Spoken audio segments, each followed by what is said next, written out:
안전감, 그리고 만져줌과 피부 접촉, 그리고 돌봄, 그리고 남의 얘기를 잘 들어주는 경청, 그리고 내 참여, 용납, 그리고 자기 일의 성취, 성적인 만족감, 조건 없는 사랑, 이런 것들이 인간의 기본적인 욕구라고 합니다. 이런 욕구들이 어린 시절 양육 과정에서 충족되지 못할 때 성장 후에 어른이 되어서도 내적 결핍으로 인한 고통을 시달리게 됩니다. 그리고 그러한 내적 결핍을 외적인 데서 충족시키기 위해서 쉽게 타락의 길로 빠질 수도 있습니다. 인간에게 이러한 욕구체계가 있다는 것은 인간은 단순히 육으로만 되어 있지 않고 몸과 마음과 영으로 되어 있는 존재라는 사실을 의미합니다. 이러한 인간은 오직 육적인 충족만으로는 살 수 없다는 것을 말해줍니다. 지금으로부터 몇천 년 전에 인류 역사에는 이미 인간이 단지 먹는 것만으로는 살 수 없다는 사실을 철저히 체험한 민족 공동체가 있습니다. 그들이 바로 이스라엘 백성입니다. 그들의 40년 동안의 광야 생활은 바로 그러한 생명의 교훈을 터득해가는 훈련의 학교였습니다. 그들의 광야 생활은 매우 고독하고 힘들었습니다. 광야 생활이라는 것은 곧 문화시설이 없고 의지할 만한 이웃나라도 없습니다. 물론 그날에 필요한 음식, 옷, 잠자리를 공급받을 수 있는 생산지도 없습니다. 그들의 광야 생활은 매우 황량하고 외로운 나날이었습니다. 이스라엘 백성은 그러한 삶의 상황에서 하루나 1년이 아닌 40년간을 살아야 했습니다. 이스라엘 백성이 광야 40년 생활에서 체험적으로 터득한 교훈은 사람이 떡으로 빵으로만 사는 것이 아니요 여호와의 입에서 나오는 모든 말씀으로 산다는 진리의 교훈입니다. 이스라엘 백성이 모세의 인도를 따라 광야에 나왔을 때 거기에는 마실 물도 없었고 먹을 것도 없고 거할 집도 없습니다. 40여 년 동안 입을 충분한 옷도 없습니다. 그럼에도 불구하고 그들은 그곳에서 반석에서 터져나오는 물을 마셨고 매일매일 공급되는 만나와 메추라기로 배불리 먹었습니다. 그들은 그러한 육의 양식을 공급받으면서 그것들을 주신 주 하나님의 사랑의 손길을 느끼게 됩니다. 그런 의미에서 이스라엘 백성이 광야에서 공급받은 양식은 하늘에서 내려온 영혼의 양식이었습니다. 이스라엘 백성이 매일 마실 물, 굶주리지 않고 먹을 양식이 공급된 것은 하나님께서 그들과 함께 하시며 그들을 사랑하신다는 징표였습니다. 그들은 육신의 양식을 통해 하나님에 대한 믿음, 희망, 그의 사랑을 체험해 갑니다. 그와 동시에 그들은 광야 생활의 고독, 두려움에서 벗어날 수가 있었습니다. 이스라엘 백성이 광야에서 견뎌낼 수 있었던 것은 하나님께로부터 오는 은혜와 평강과 자비 때문이었습니다. 이런 것들이 그들의 삶을 지탱해주는 힘이었어요. 만약 그들에게 이 하나님의 은혜 안에서 허락되는 미래와 희망의 약속이 없었다면, 그들에게 하나님의 사랑이 없었다면, 하나님의 긍휼과 자비가 없었다면 살 수 없었을 겁니다. 이스라엘 백성이 그들의 역사에서 바벨론 포로와 같은 강대국의 억압 가운데 있을 때 그들이 가장 고통스럽게 느꼈던 것은 하나님이 혹시 그들을 버리신 것이 아닐까 하는 회의적인 물음이었습니다. 그런 역사의 암흑기에 그들이 견디기 어려운 것은 하나님의 말씀의 공급이 끊어지는 겁니다. 거기서 그들은 절망하고 자포자기하게 됐습니다. 그래서 이스라엘 백성은 광야 40년 생활뿐만 아니라 그들의 전 역사에서 사람은 빵만으로는 살 수 없다 하는 사실을 배워갔습니다. 신학자 칼 발트는 예수님의 광야 40일간의 시험을 이스라엘 백성이 광야 40년간으로 비유합니다. 인간 예수가 광야 40일간의 금식 기간에서 그가 사탄으로부터 받은 시험 가운데 하나는 이 돌들로 빵이 되게 하라는 것입니다. 근데 예수께서 사람이 빵으로만 살 것이 아니요 하나님의 입으로 나오는 모든 말씀으로 살 것이라 오늘 신명기 8장 3절의 말씀으로 응답을 했습니다. 사람들이 인생의 광야에서 죽어가고 있는 것은 하나님의 계명, 즉 말씀을 믿지 않고 사단의 유혹의 소리를 거의 100% 믿고 따르기 때문입니다. 사탄은 영적으로 허기진 사람들에게 찾아와 집요하게 유혹의 미끼를 던집니다. 사탄이 속삭이는 유혹의 소리는 사람이 빵만으로 살아갈 수 있다. 너는 뭐 먹고 살래? 먹고 살아야지. 이런 말들이 사실은 달콤한 말 같지만 인간에게 무서운 유혹입니다. 사탄이 말하는 빵은 단지 먹는 빵만이 아닙니다. 존재의 결핍 가운데 방황하는 사람들의 호기심을 유발시키는 성적 쾌락, 거짓된 행복, 권력, 재물, 명예, 유행, 마약, 술, 담배 모두 여기에 포함됩니다. 사탄이 던지는 빵들을 먹으면 먹을수록 배고픔이 더해갑니다. 자족이 없습니다. 그래서 계속 유혹의 수렁으로 빠져들게 됩니다. 마침내 거기서 나올 수가 없게 되는 거죠. 결국 생은 파멸합니다.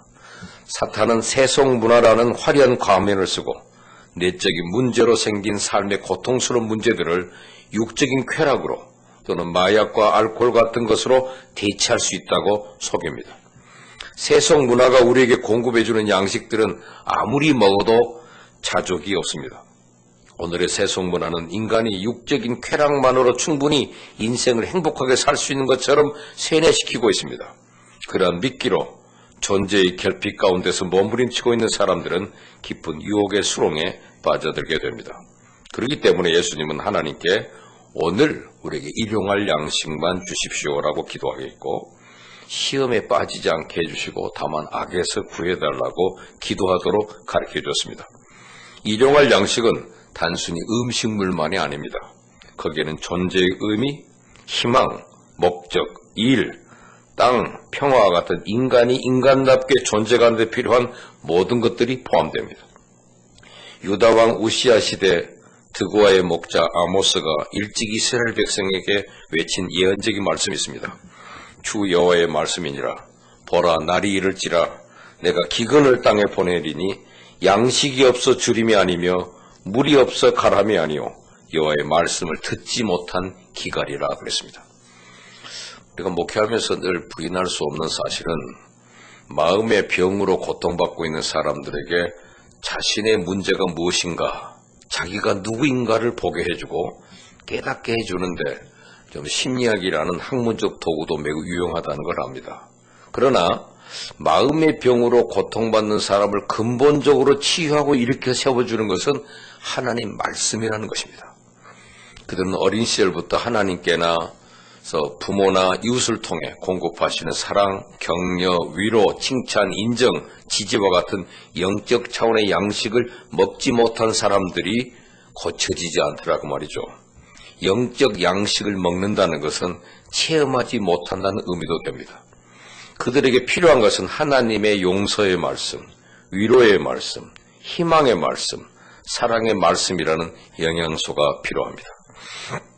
1968년 1월 23일 미 해군 정보 수집함 푸에블로호가 원산항 앞 공해상에서 무장한 4척의 북한 초계정과 출동한 미국이 2대의 위협 아래 납포돼서 원산항으로 강제 납치된 사건이 있었습니다.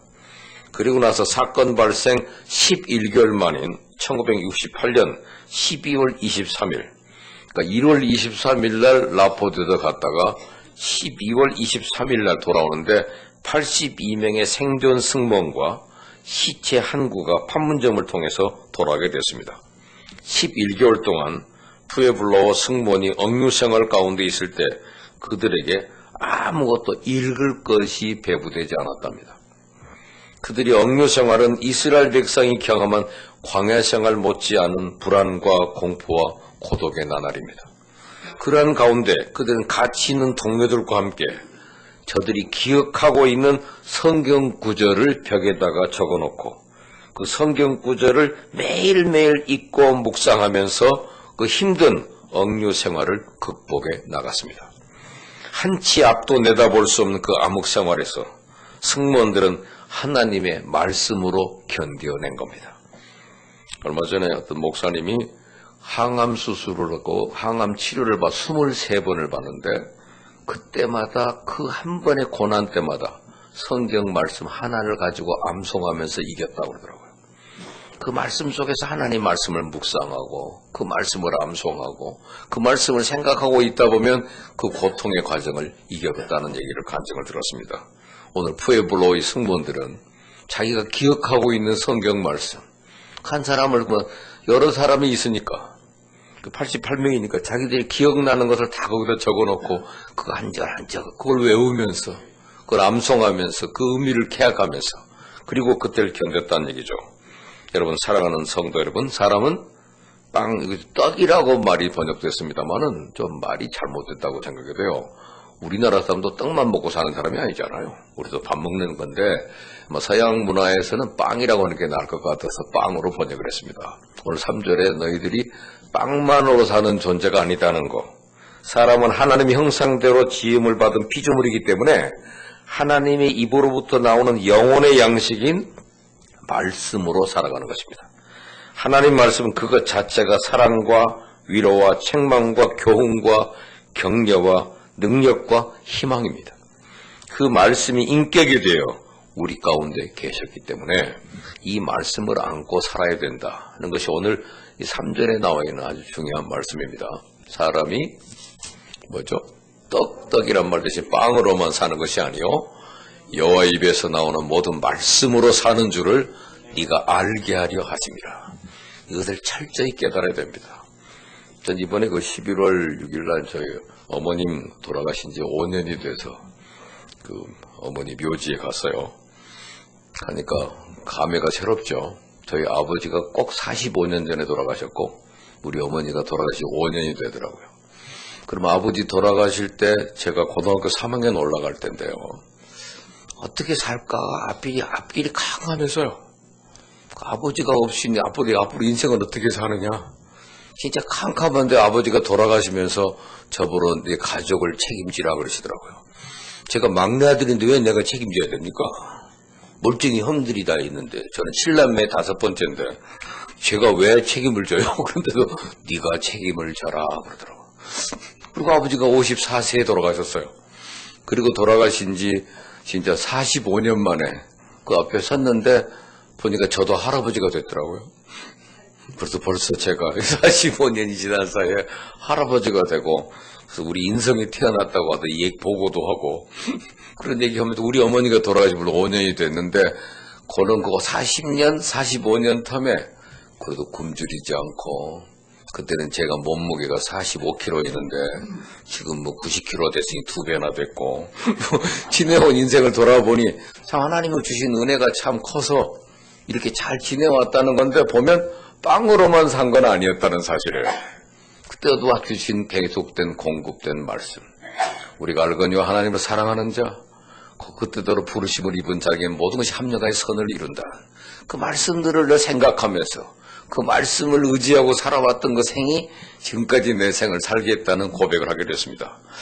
오늘은 한 해를 마무리 짓는 송년주일입니다. 지난 한 해를 어떻게 지내왔는지 참 꿈만 같습니다. 영국의 희곡 작가 버나드 쇼의 무덤에는 이런 글이 새겨져 있다고 합니다. 웬만한 분들은 다 아는 얘기예요. 내가 우물쭈물하다가 이렇게 될 줄 알았지. 그것이 묘비에 새겨져 있는 묘비입니다. 내가 우물쭈물하다가 이렇게 될 줄 알았어. 그분이 남긴 글이에요. 세월이 얼마나 빠른지 그렇게 정신없이 시간이 지났지만 한 해 동안 우리의 삶을 지탱했던 가장 큰 힘이 무엇인가를 곰곰이 생각해 보니까 그래도 우리 교회 아직 띄워놓지는 않았으면 미래와 희망을 주시는 하나님. 그것이 우리 금년도 우리 교회의 표어였습니다. 이제 미래와 꿈을 준 거죠. 희망을 주시는 거죠. 그래서 우리 미래와 희망을 주는 교회. 그래서 내년은 우리는 낮은 곳을 향하여 나아가자. 지극히 작은 자에게 한 것이 곧 내게 한 것이다. You did it to me. 그것이 운명을 살리는 것입니다. 이번에 그 한진그룹의 조중훈 회장은 평생 그 트럭을 몰았답니다. 트럭을 몰면서 그분은 사람이 소중하다. 인간 중심 경영을 하기 위해서 인생을 살았답니다.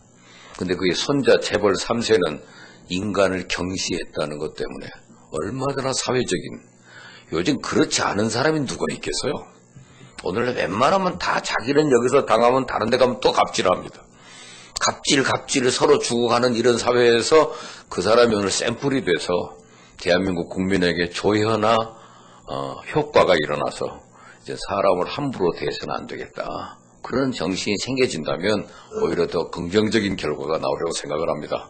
그래서 우리 교회는 낮은 자를 향하여 나아가자 하는 마음씀과 함께 우리의 생활을 실천해 나가면 정말 이 땅이 행복한 세상이 될 수 있다는 것을 확신하기 때문에 내년도에는 또 그런 목표를 향해 나아갈 것입니다. 우리가 이 한 해 보낸 것은 그래도 미래와 희망을 가지고 가지기 때문에 지금까지 견뎌온 거예요. 오늘보다 내일이 더 나으리라는 희망, 오늘은 안 됐지만 내일은 잘 되리라는 기대, 오늘은 실패했지만 내일은 성공하리라는 소망, 이 모든 것이 우리를 여기까지 오게 했습니다. 그것은 한마디로 꿈입니다. 사람을 살아있게 하는 힘은 언제나 결핍과 이루지 못한 꿈 때문이래요. 아직 그 꿈을 이루지 못했기 때문에 또 하는 거고 또 공부하면서 지냅니다. 근데 중요한 것은 꿈은 하나님이 주신다는 겁니다. 세상을 지으시고 에덴을 지을 때도 하나님은 꿈이 있었어요. 하나님의 꿈은 인간입니다. 에덴 동산에서 인간이 오손도손 사는 걸 볼 때 하나님은 즐거웠습니다. 근데 그 꿈이 깨진 사건이 생깁니다. 죄였습니다. 죄가 들어오니까 이 죄라고 하는 말을 다른 말로 번역하면 이기심이거든요. 자기만 생각하는 자기 중심으로 바뀌는 순간 모든 공동체에 비상이 걸리는 것입니다. 죄가 들어오니까 꿈도 깨지고 에덴 동산도 깨집니다. 꿈이 없는 땅은 가인과 아벨의 살인으로 노아의 홍수로 바벨탑으로 타락하기 시작합니다. 이때 하나님이 다시 한번 꿈을 꾸기 시작합니다. 그것이 바로 아브라함의 꿈입니다. 하나님은 믿음의 조상 아브라함을 통해 세계가 복을 받는 꿈을 꾸기 시작합니다. 요셉이 애굽에 팔립니다. 시련은 깁니다. 430년이나 애굽에서 종살이합니다. 그러나 하나님의 꿈은 시련 속에서 계속됩니다. 그래서 다시 모세를 통해서 이스라엘 백성을 가나안 땅에 오게 하고 이런 놀라운 역사를 이루어가지 않습니까? 오늘 신명기 8장 2절 말씀, 네 하나님 여호와께서 이 40년 동안 내게 광야길을 걷게 하신 것을 기억하라. 너를 낮추시며 너를 시험하사 네 마음이 어떠한지 그 명령을 지키는지 지키지 않는지 알려 하심이라. 이스라엘 백성이 앞으로 남은 꿈은 그 꿈을 이루기 위해 먼저 필요한 것은 여러분 과거의 실수와 상처를 잘 치유하는 일입니다. 여러분 오늘 이 말씀 송년주의를 맞으면서 우리 세 가지 도전을 좀 봤습니다. 우리 하나님의 이름은 뭐라고 불려집니까? 여자, 호자, 와자로 읽어집니다. 달랑 여호와 그러지 마세요. 하나님 이름은 여자, 호자, 와자인데 여자는 전에도 계시고 또 호자는 이제도 계시고 장차 오실 자, 현재와 과거와 미래를 함축하고 있는 이름이 신의 이름입니다. 신의 이름이 있는 종교는 기독교입니다. 신의 이름이 주어져 있어요. 신에게 이름이 있다니 바로 그 이름이 여호와, 또 바른 이름으로 야훼라고 불려집니다. 근데 그 이름은 여호와인데 그건 과거가 있고 현재가 있고 미래가 담겨 있습니다. 그래서 이 과거를 먼저 생각할 때 과거를 은혜로 치유하라는 것입니다. 40년 동안 척박한 광야를 걸으면서 이스라엘 백성들이 얼마나 힘들고 지쳤겠습니까? 가장 크게 힘들었던 게 아까 먹고 사는 문제였을 거예요. 남자만 60만이니 여자아이 합치면 200~300만 원 되는데 그들을 먹이기 위해 얼마나 많은 빵 공장이 있어야 됐고 얼마나 많은 음식 수송이 있어야 하며 얼마나 많은 물이 있어야 되고 얼마나 많은 채소와 고기가 있어야 합니까? 근데 광야에는 아무것도 없습니다. 가도 햇빛만 쨍쨍 비치는 곳, 정말로 힘들고 피곤한 광야. 그 한 해 동안 우리가 겪은 고통의 대부분은 먹고 사는 문제의 고통입니다. 시험 문제, 직장 문제, 사업 문제, 먹고 사는 문제가 쉬운 문제가 아닙니다. 오죽하면 사람이 자살하겠습니까? 광야의 상처는 인간관계에서 옵니다. 여러분, 보통은 사람들이 만나는 사람이 매일 바뀌잖아요. 설령 매일 만나는 사람이라도 싫으면 안 보면 되잖아요. 근데 광야는 어떻습니까? 200~300만이 같이 움직이는데 성경을 보면 지파별로 움직이고 지파 내에도 문중별로 가족별로 줄을 서서 가요. 싫은 사람 매일 만나야 돼요. 고통이 얼마나 큽니까? 여러분, 상처는 늘 가까운 사람에게서 옵니다. 지난 한 해 동안 우리에게 상처를 주고받은 사람의 90%는 가까운 사람입니다. 마치 고슴도치의 사랑과 같아요. 고슴도치는 가깝게 지낼수록 서로 찌릅니다. 추울수록 더 가깝게 다가가고 가깝게 다가갈수록 더 찌릅니다. 가족이 그렇고 직원이 그렇고 친구가 그렇고 교인이 그렇습니다. 그렇다고 그들을 떠날 수도 없어요. 그리고 또 하나의 고통이 있다면 외부로부터 오는 고통입니다. 이스라엘 백성은 광야에서 여러 족속의 공격을 받습니다. 전쟁의 위협도 있었죠. 그러나 우리가 여기서 머물기를 원치 않는다면 이 과거에서 떠나야 되는데, 과거에서 떠나는 가장 좋은 방법은 과거를 직면하는 거라고 합니다. 어차피 과거는 우리 인생의 한 페이지에 기록된 것, 없어지라고 없어지는 게 아닙니다. 싫다고 사라지지 않습니다. 용감하게 직면하는 것입니다. 받아들일 것은 받아들이고, 용서할 것은 용서하고, 이지할 것은 이지해야 됩니다. 그 중에 제일 먼저가 잊는 겁니다. 사람이 기억이 얼마나 중요한지, 사람의 모든 상처와 아픔은 기억의 창고에서 나옵니다. 학자들은 사람의 기억력이 대략 모태에서 생명이 생긴 지 6개월부터 생긴다고 그래요. 태중에 있을 어머니의 고통이 그대로 태아의 기억 속에 저장이 됩니다. 어떤 책에 마비스라는 여자의 글이 이렇게 써 있습니다. 이 여성은 남의 집에 입양된 대학생인데 그때까지도 자기가 입양된 걸 몰랐대요. 근데 이상한 것은 어릴 때부터 자기 아빠만 생각하면 눈물이 난대요. 지금 엄마 아빠가 잘해주는데 왜 아빠만 생각하면 눈물이 나온지를 몰라서요. 나중에 알고 보니까 자기 엄마 태중에 있을 때 아빠가 암으로 죽었대요. 이때 엄마가 너무너무 슬피 울었대요. 결국 아빠는 죽고 엄마도 죽고 남의 집으로 입양이 됐는데 태중에 있을 때 엄마가 아빠를 위해 슬퍼하던 기억이 태중에 있는 딸의 기억의 창고에 입력이 된 거예요. 그래서 아빠만 생각나면 눈물이 난다는 거죠. 사람은 누구나 아픔과 고통의 상처를 기억의 창고에 저장합니다. 그러다 어떤 상황이 오면 그 기억의 창고에서 상처가 재생이 돼요. 그래서 우리의 기억의 창고에 나쁜 것이 저장되지 않도록 노력해야 됩니다. 태아교육, 유아교육이 중요한 것은 이 때문입니다. 우리의 기억의 창고에 나쁜 것이 저장되지 않게 하거나 저장된 것을 잘 잊어버리거나, 어차피 저장되었으면 잘 잊어버려야 되겠죠. 컴퓨터에서 쓰레기 버리듯 자주 비워줍니다. 성경에 보면 하나님도 잊어버린다고 그래서요. 이사야 43장 25절에 나 곧 나는 나를 위하여 네 허물을 도말하는 자니 네 죄를 기억하지 아니하리라. 지금 우리가 잊어버리는 것이 아니라 하나님이 잊어버리시겠다고 그래서요. 하나님이 우리처럼 깜빡깜빡하는 분이 아니에요. 전능하신 분인데 그분이 일부러 잊어버리시겠다는 겁니다. 하나님도 잊어버리신다는데 왜 우리가 잊어버리지 못합니까? 왜 시어머니가 한 실수를 아들, 딸 장가 보낸 30년이 지나 지금까지 기억을 합니까? 왜 같은 교회 교인이 한 실수를 그렇게 오래 기억합니까? 그렇게 오래 기억해서 유익이 뭡니까? 이사야 43장 18절 너희는 이전 일을 기억하지 말며 옛날 일을 생각하지 말라. 장래 일을 기억하지 말라는 게 아니고 이전 일을 기억하지 말라고 합니다. 자동적으로 잊어지는 것도 아닙니다. 의지가 필요하고 노력이 필요해요. 그래서 하나님이 명령한 겁니다. 너희는 이전 일을 기억하지 마라. 그래서 명령입니다. 잊지 않으면 뭐요? 하나님께 불순종하는 것입니다. 잘 잊어버리는 은혜를 받으세요. 아멘도 없어요, 이거는.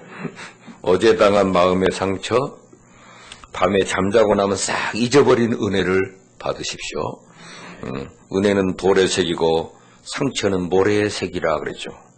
남이 나에게 잘해준 것은 오래오래 기억하고 남이 나에게 준 상처는 빨리 잊어버리는 거. 과거를 지우라는 또 하나의 방법은 용서입니다. 용서에 대하여 우리가 갖는 오해는 한 번 용서하면 끝나는 줄 알아요. 아닙니다. 한 번 용서했다고 영원히 용서되는 것 아닙니다. 문득 미운 마음이 생긴다 안 생긴다? 생긴다죠. 그때마다 어때요?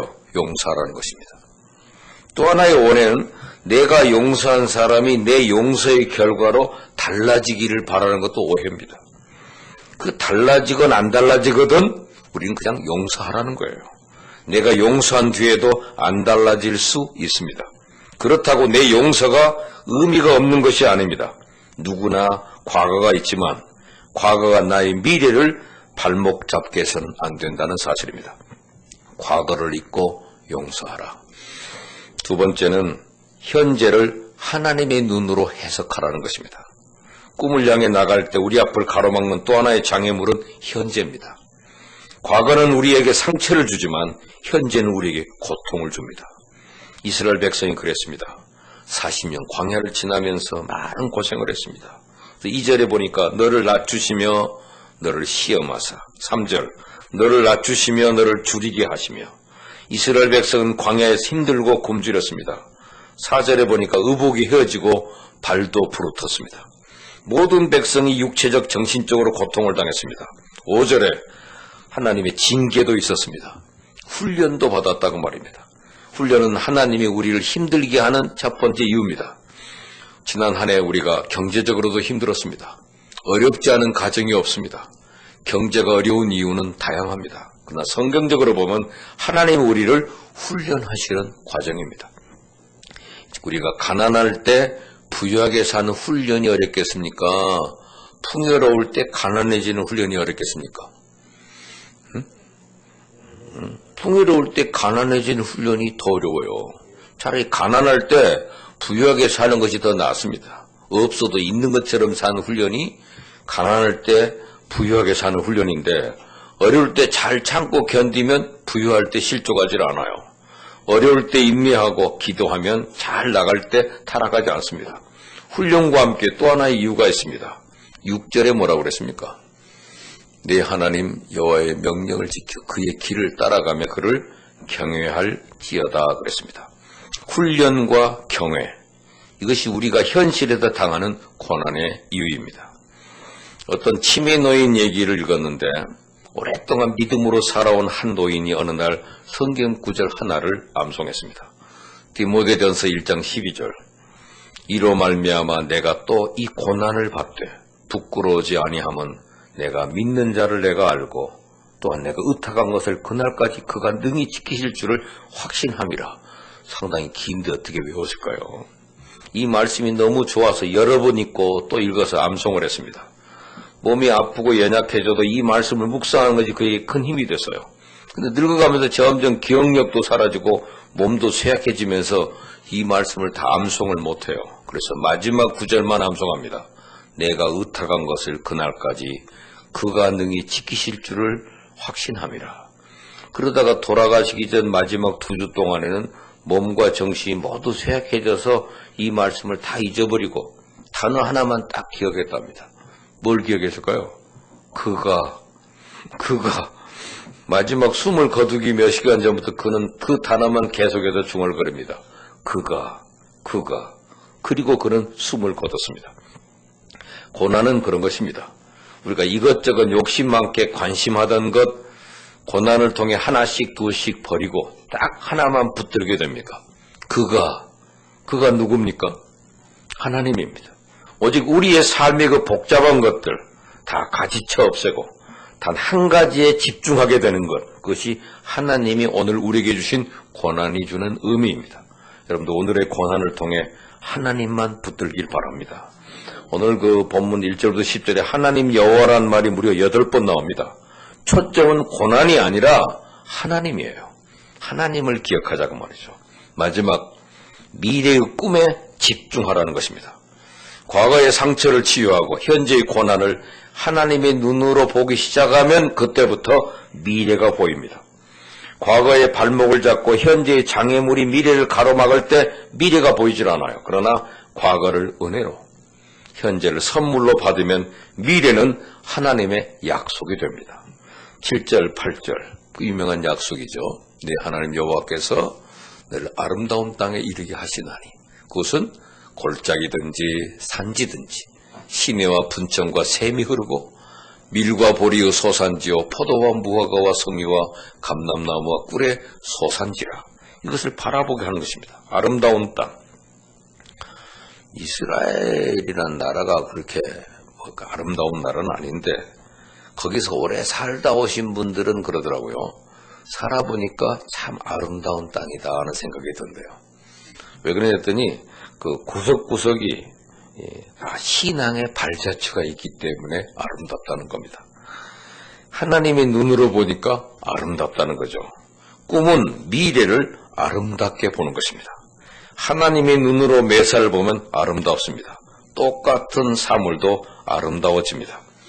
지금은 고인이 됐습니다만 유명한 스티브 잡스가 그 자기가 경영한 애플사가 어려울 때 경영을 맡길 사람을 찾았답니다. 고민하다가 떠오른 사람이 펩시콜라의 존 스컬리였는데 그를 설득해서 어려운 회사를 맡기려고 뉴욕으로 갔습니다. 맨하탄에서 만나 식사하면서 애플사 경영을 맡아달라고 스컬리에게 부탁을 했어요. 스컬리가 그 제안을 거절할 마음으로 이렇게 말했습니다. 나에게 $1,000,000의 연봉과 $1,000,000의 보너스와 $1,000,000의 퇴직금을 지불하면 가겠소. 이건 안 하겠다는 뜻이에요. 스티브 잡스는 놀란 가슴을 진정시키고 스컬리가 캘리포니아로 온다면 그렇게 하겠다고 대답을 했습니다. 그렇지만 스컬리는 하더라도 뉴욕에 있으면서 컨설팅만 하겠다고 그랬습니다. 스컬리의 거부 마음을 안 스티브 잡스가 마지막으로 이런 질문을 했답니다. 스컬리, 남은 평생 설탕물만 팔다가 인생을 마치고 싶습니까? 아니면 세상을 바꾸는 일을 함께 하겠습니까? 이 말에 스컬리가 충격을 받습니다. 평생 펩시콜라 회장으로 설탕물만 팔아먹던 스컬리였습니다. 평생 설탕물만 팔다가 인생을 마칠 것인가? 아니면 세상을 바꾸겠는가? 이 질문은 평생 그가 하고 있었던 질문이었습니다. 그래서 펩시를 버리고 애플행을 선택했습니다. 그렇다고 펩시가 나쁘다는 뜻은 아닙니다. 어떤 비전, 어떤 꿈을 가진 자가 중요합니다. 돈을 번다는 것 자체는 비전이 아닙니다. 돈을 어떻게 벌며 어떻게 쓸 것인가? 하나님이 꿈을 주십니다. 하나님이 주신 꿈은 가치가 있습니다. 평생 돈이나 벌다 천국 가라는 인생이라면 불쌍하잖아요. 조금 더 높은 꿈. 공부를 잘한다는 것 자체는 비전이 아닙니다. 공부해서 그것을 무엇을 할 것이냐가 비전입니다. 꿈은 기적을 낳습니다. 9절 한번 읽어보죠. 내가 먹을 것에 모자람이 없고 내게 아무 부족함이 없는 땅이며 그 땅의 돌은 철이요 산에서는 동을 캘 것이다. 놀라운 일입니다. 꿈은 부족함이 없습니다. 꿈은 또 다른 꿈을 낳고 꿈은 우리 속에 있는 잠재력을 극대화시킵니다. 9절 말씀대로 이스라엘은 돌과 산의 땅입니다. 쓸만한 지하 자원도 없습니다. 그런데 약 100년 전에 미국 해군 잠수정이 사해바다를 들어갔습니다. 평소에 소금바다인 이 바다를 사람들은 죽음의 바다라, 쓸모없는 바다라고 얘기했습니다. 그러나 잠수정이 들어가 보니까 온갖 보화가 거기 들어있습니다. 거기서 나는 소금, 마그네슘, 철분 등으로 온갖 화장품, 의약품을 다 만듭니다. 이스라엘 전체가 사해바다만 가지고도 50년은 껏더니 먹고 산다고 합니다. 없는 게 아니고 꿈을 가지면 그 안에 잠재력이 있다는 것입니다. 재미있는 것이 히브리어로 꿈꾸다라고 하는 말입니다. 이 꿈꾸다라는 말은 생각하다, 꿈꾸다라는 뜻인데 이 말이 야차르와 같은 단어인데 이 말은 창조하다예요. 창조는 생각에서 나온다는 말입니다. 생각하는 것이 곧 창조입니다. 꿈꾸면 그대로 된다는 것입니다. 하나님도 천지를 창조할 때 먼저 생각했습니다. 그 결과 창조가 이루어집니다. 꿈은 생각에서 나오고 생각은 창조를 일으킵니다. 비행기를 보세요. 새처럼 날고 싶다는 생각이 먼저 있었습니다. 백열전구를 보세요. 꺼지지 않는 빛은 없을까 하는 우스꽝스러운 생각이 먼저 있었습니다. 전화? 누군가하고 자유롭게 얘기하고 싶다는 생각. 자동차? 말 타지 않고도 마음껏 달릴 수 없을까? 고속도로? 신호등이나 건널목 없이 빨리 달릴 수 없을까? 이런 생각들이 있어서 결국은 비전이 나옵니다. 오늘 10절 한번 읽어보시죠. 네가 먹어서 배부르고 네 하나님 여호와께서 옥토를 내게 주셨으므로 말미암아 그를 찬송하리로다. 하나님이 주시고 하나님이 이루시고 하나님께 감사하게 됩니다. 주신 이도 하나님, 이루신 분도 하나님, 취하신 이도 하나님입니다. 꿈의 마지막 특징은 마침내입니다. 이 마침내란 말이 16절에 한번 나와 있는데요. 내 조상들도 알지 못하던 만나를 광야에서 내게 먹이셨나니 이는 다 너를 낮추며 너를 씌워서 뭐요? 마침내 내게 복을 주려 하심이었느니라. 꿈은 그렇습니다. 꿈은 반드시 대가를 지불하고 마지막에 이루어집니다. 꿈을 이룬 사람은 실패에 대한 생각이 다릅니다. 꿈이 있는 사람은 실수는 받아들이나 실패는 거절합니다. 실수와 실패는 다르기 때문에 실패를 일시적인 것으로 생각합니다. 영원한 실패는 없습니다. 실패는 하나의 과정입니다. 꿈이 있는 사람은 실패에도 불구하고 또 시도합니다. 여러분, 에디슨은 전구 하나 만드는데 11만 번이나 실험을 했답니다. 다섯째, 꿈이 있는 사람은 결코 실패를 두려워하지 않습니다. 하박국 2장 2절 3절 너는 이 꿈을 새겨라. 종이에 적어 그 꿈을 읽은 사람이 함께 동참할 수 있도록 확실하게 알려라. 그 꿈은 내게만 주는 게 아니라 장차 많은 사람들을 위한 꿈을 기억하라. 때가 되면 반드시 이루어지리라. 목도하게 되리라. 이것이 하박국 2장 2절 3절의 현대 번역입니다. 오늘 마지막으로 저는 어떤 약간 흑인 혼혈 가수 인순이가 부른 노래 거위의 꿈, 탁한 날개를 가진 거위가 하늘을 보고 자기도 날 수 있다고 소리치는 노래를 한번 생각하게 합니다. 그분의 노래 들어보니까 굉장히 감동적이더라고요. 나는 꿈이 있었죠. 버려지고 찢겨 남루하에도 내 가슴 깊숙이 보물과 같이 간직했던 꿈. 때론 누군가가 뜬모를 비웃음 내 등 뒤에 울릴 때도 난 참아야 했죠. 참을 수 있었죠. 그날을 위해 늘 걱정하듯 말하죠. 헛된 꿈은 독이라고. 세상은 끝이 정해진 책처럼 이미 돌이킬 수 없는 현실이라고. 그래요, 난 꿈이 있어요. 그 꿈을 믿어요. 나를 지켜봐요. 저 차갑게 서 있는 운명이란 벽 앞에 당당히 마주칠 수 있어요. 언젠가 나 그 벽을 넘고서 저 하늘을 높이 나를 수 있어요. 이 무거운 세상도 나를 묶을 순 없죠. 내 삶의 끝에서 나 웃을 그날을 함께해요. 노래는 잘 모르지만 이 거위의 꿈, 흩쳐갈 말이 아니라 오늘 말씀의 제목은 나는 꿈이 있습니다입니다. 여러분, 우리가 미래와 희망을 주신 하나님이 우리에게 주신 꿈, 그 꿈을 바라보면서 세 가지 행동 지침. 첫째는 뭐였습니까? 과거를 은혜로 치유하라. 둘째는 현재를 하나님의 눈으로 해석하라. 그리고 미래의 꿈에 집중하여 그 꿈을 이루는 저와 여러분이 되기를 기대합니다. 기도하겠습니다.